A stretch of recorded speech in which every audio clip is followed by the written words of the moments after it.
सोमवार के दिन तू मेरे मंदिर के दरवाजे पर चौखट पर बैठ जाना, और दूसरा प्रतिदिन शाम के समय पर तू बेलपत्री के पेड़ के नीचे बैठ जाना। जो तेरी बेल वृक्ष के नीचे सेवा करने आए, जो शंकर जी के मंदिर में सोमवार को जल चढ़ाने आए, उसका जो पात्र जल चढ़ाकर जब वो घर लेकर जाए, उसके पीछे पीछे, पात्र के पीछे पीछे तू जाना, और उसके घर में लक्ष्मी का भंडार भरकर आए। लक्ष्मी बेलपत्र के वृक्ष के नीचे तू विराजमान हो जा। उस बेलपत्र के वृक्ष के नीचे जो बुआरी लगाए, सेवा करे, चाकरी करे, एक बेटी को जैसे बड़ा करते हैं वैसे बेलपत्री के वृक्ष को जो बड़ा करे, बेलपत्री के वृक्ष का जो पालन करे, पोषण करे, उसकी संभाल करे, उस बेलपत्री के वृक्ष को जैसे जैसे वो उन्नति करे, वैसे वैसे उसके घर में समृद्धि बढ़ते जाए। उस जिसका खुद का मकान नहीं हो, खुद का मकान नहीं हो, किराए के मकान में रहते रहते जिंदगी बीत रही है, खुद का नहीं,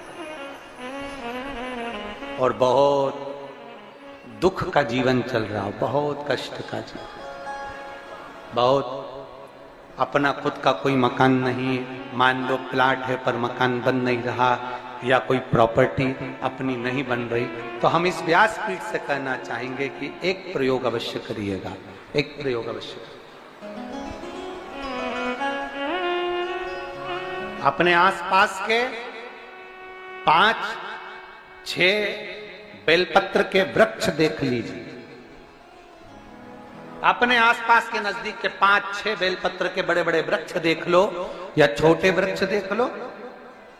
उन 5-6 वृक्ष को धीरे धीरे उनकी सेवा करना प्रारंभ करो, उन वृक्षों को बड़ा करना प्रारंभ करो, उन वृक्ष के नीचे सफाई करना प्रारंभ करो, उन वृक्ष को जल देना प्रारंभ करो, उन वृक्ष को आप खाद देना प्रारंभ करो, उन वृक्ष की सेवा संभाल करना प्रारंभ कर दो, उस वृक्ष के नीचे बुआरी काटना प्रारंभ कर दो, झाड़ू लगाना प्रारंभ कर दो, उस वृक्ष के नीचे सफाई करना प्रारंभ कर दो। उस बेलपत्री के 5-6-7 वृक्ष को आप गोद ले लो।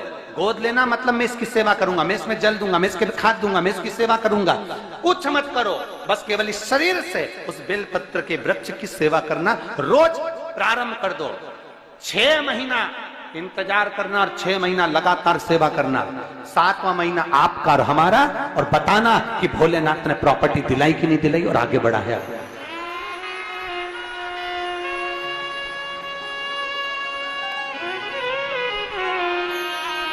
एक बेलपत्र का वृक्ष जिसके नीचे माता लक्ष्मी विराजमान होती है, एक बेलपत्र के वृक्ष के नीचे लक्ष्मी रहती है।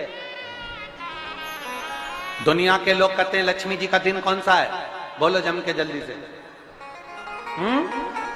शुक्रवार। दुनिया के लोग कहते हैं लक्ष्मी जी का दिन शुक्रवार है, पर माता लक्ष्मी से पूछा जाए कि तुम्हारी माता ख्याति देवी नारायण भगवान के साथ तुम्हारी शादी नहीं कर रही थी, शंकर को लक्ष्मी दे रही थी, तब तुमने भगवान शंकर से विनती करी, भोले बाबा मैं नारायण से प्रेम करती हूँ, भगवान नारायण से मेरा विवाह हो। तो माता ख्याति देवी से शंकर भगवान ने विनय कर कर कहा कि लक्ष्मी जी का विवाह नारायण के साथ कर दिया जाए। भगवान नारायण के साथ जब लक्ष्मी जी का विवाह हो गया, तब लक्ष्मी जी हाथ जोड़कर बोलती हैं, बाबा मेरा विवाह नारायण के साथ हो गया, पर मैं आपके चरणों की सेवा करना चाहती हूँ, बाबा आप कृपा करिए कि मैं क्या करूं आपके लिए। शंकर भगवान कहते हैं लक्ष्मी बस 2 चीजें कर दे, एक सोमवार के दिन तू मेरे मंदिर के दरवाजे पर चौखट पर बैठ जाना, और दूसरा प्रतिदिन शाम के समय पर तू बेलपत्री के पेड़ के नीचे बैठ जाना। जो तेरी बेल वृक्ष के नीचे सेवा करने आए, जो शंकर जी के मंदिर में सोमवार को जल चढ़ाने आए, उसका जो पात्र जल चढ़ाकर जब वो घर लेकर जाए, उसके पीछे पीछे, पात्र के पीछे पीछे तू जाना, और उसके घर में लक्ष्मी का भंडार भरकर आए। लक्ष्मी बेलपत्र के वृक्ष के नीचे तू विराजमान हो जा। उस बेलपत्र के वृक्ष के नीचे जो बुआरी लगाए, सेवा करे, चाकरी करे, एक बेटी को जैसे बड़ा करते हैं वैसे बेलपत्री के वृक्ष को जो बड़ा करे, बेलपत्री के वृक्ष का जो पालन करे, पोषण करे, उसकी संभाल करे, उस बेलपत्री के वृक्ष को जैसे जैसे वो उन्नति करे, वैसे वैसे उसके घर में समृद्धि बढ़ते जाए, उसके घर में वैभव बढ़ते जाए। ये शंकर भगवान माता लक्ष्मी से करे, भगवान शिव माता लक्ष्मी से करे। तो भस्म, अगर शिव के मंदिर में भस्म मिल जाए, शंकर पर चढ़ी हुई भस्म अगर मिल जाए तो, और अगर भस्म ना मिले ना, तो शंकर के जो शंकर भगवान का जो शिवलिंग है, शिवलिंग के आसपास में जो जलाधारी है, यहां अगर भस्म ना मिले तो इस जलाधारी पर अपना हाथ स्पर्श कर कर अपने तन पर उसको लगाकर जरूर आओ। भस्म एक शंकर पर चढ़ा हुआ जल, दूसरे नंबर पर है शंकर पर चढ़ी हुई भस्म। ये दो स्पर्श जरूर, स्पर्श। एक भस्म का एक बड़ा सुंदर चरित्र आता है। दूसरा, जिस भूमि पर बैठकर कथा सुनो उसकी रज को अपने मस्तक पर थोड़ा सा लगाकर अवश्य जाओ, वो जीवन का एक आनंद है। और शंकर के मंदिर में जाओ तो दो चीजें अवश्य लेकर आओ। पहला, शंकर जी पे चढ़ा हुआ, जम के बोलो, जल अवश्य लेकर आओ। क्योंकि जब तुम जल लेकर आते हो, पात्र लेकर आते हो, तो मेरा महादेव लक्ष्मी जी को तुम्हारे पीछे पीछे तुम्हारे घर तक भेज देगा। चढ़ी हुई बेलपत्र मत खाओ, लोग कहेंगे शंकर पर चढ़ा हुआ ये मत खाओ।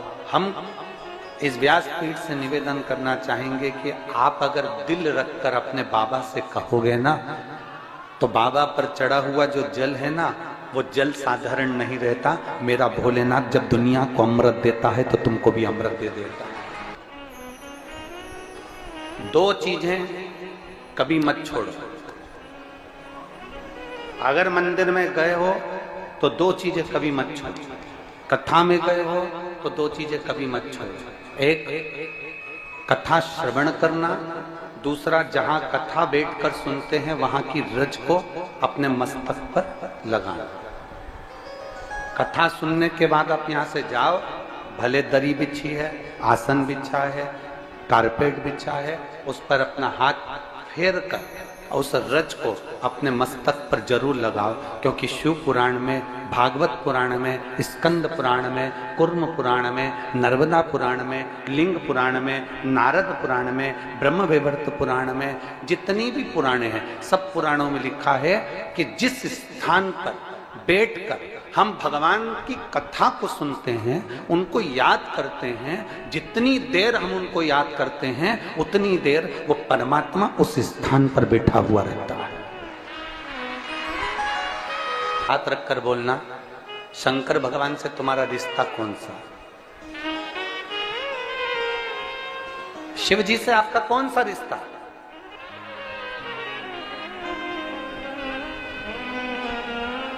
शंकर भगवान को आप क्या मानते हो? हमने आपको एक संबंध बताया था कि सीहोर कुबेरेश्वर धाम आपका मायका है, तो हम आपके भाई हैं, तो शंकर भगवान आपके पिता हैं, आपके बाप हैं, आपका बाबा है, आपका दादा है।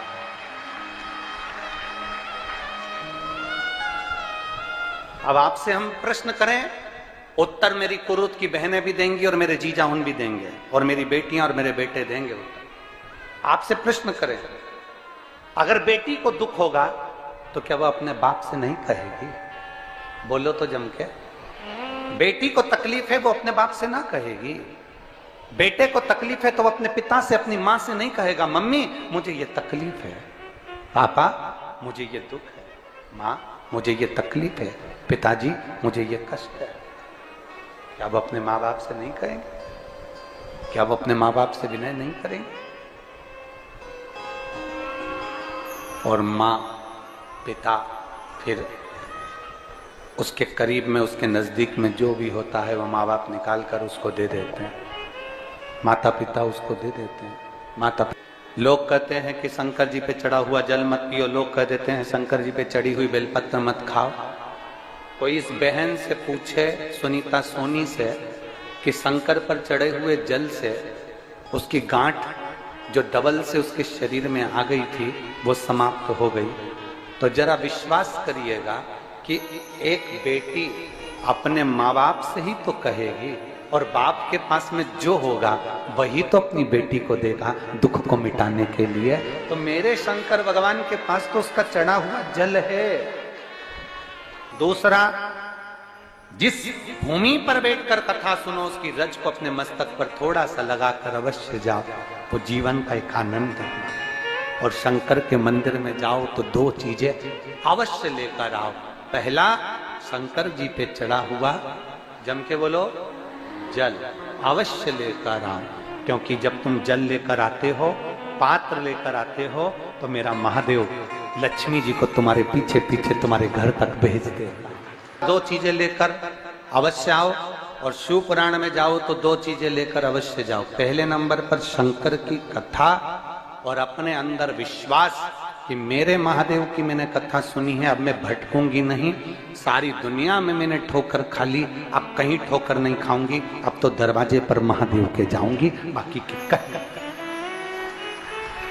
दूसरा, कथा में बैठी हूं बाबा के इस रज को, ये रज नहीं है, ये धूल नहीं है, ये मेरे बाबा के कैलाश 12 ज्योतिर्लिंग का चंदन है, इसको मस्तक चढ़ाऊंगी अपने हृदय से। लाते हो आप लोग? हाथ उठाओ जरा, रख लो, बहुत बढ़िया, प्रणाम आपको सभी को, नमन।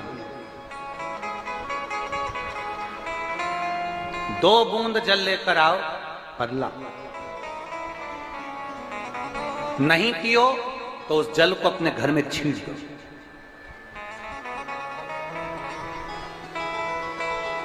नहीं पी सकते, उस जल को छींट दो। सारे घर के लोग नहीं पी रहे, उस जल को मटके में डाल दो, हंडे में डाल दो। 2 बूंद जल हंडे में डाला, सब पी गई। आपको अलग अलग किसी को देने की जरूरत नहीं पड़ी, किसी को नहीं। हंडे में डाल दो, मटके में डाल दो, सब उस पानी को पीना राम।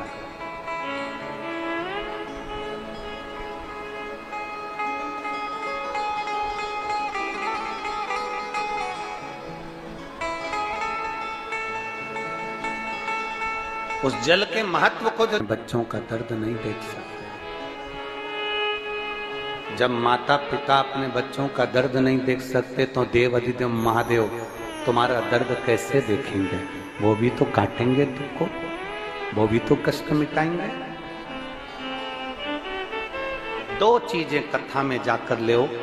एक, जहां जगह मिल जाए वहां बैठकर कथा सुनो।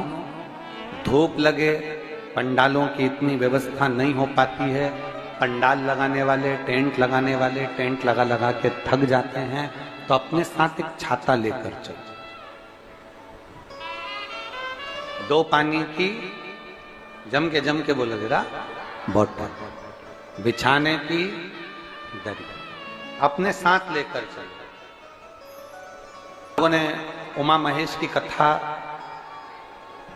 अपने जीवन में धारण करी कि नहीं करी वो हमको नहीं स्मरण है, पर एक बात का स्मरण करिएगा, ये जो कथा चल रही है ये गौरी शंकर चल रही है। इसके बाद में जो अमलेश्वर में कथा है वो कौन सी है? समर्पण शिव महापुराण कथा। उस समर्पण शिव महापुराण की कथा जब 2 तारीख को विराम हो जाएगी, तब उसके बाद में जो कथा 6 जून को प्रारंभ होगी सोलापुर महाराष्ट्र में, उस कथा का नाम रहेगा उमा महेश शिव महापुराण की कथा। उसको जरूर सुनो। सोलापुर में जो 6 जून से कथा होगी उसका नाम उमा महेश शिव महापुराण। उसको सुनना, श्रवण करना, उसको धारण करना है। उसमें इतने प्रश्न माता उमा ने भगवान महेश से करे हैं, और महेश भगवान शंकर उसका हर प्रश्न का उत्तर दे रहा है। भगवान महेश भगवान शंकर हर प्रश्न का। बाबा बोले माता उमा ने भगवान शिव जी से, महेश भगवान से, भगवान शंकर से करेंगे, बाबा भोलेनाथ जी बताओ, संसार में जन्म लेने वाले व्यक्ति के जीवन में उसके भाग्य में अगर सुख नहीं है, उसके भाग्य में खुशियां नहीं है, उसके भाग्य में कोई अच्छा है ही नहीं, तो वो जीव क्या करेगा? वो जीव क्या करेगा?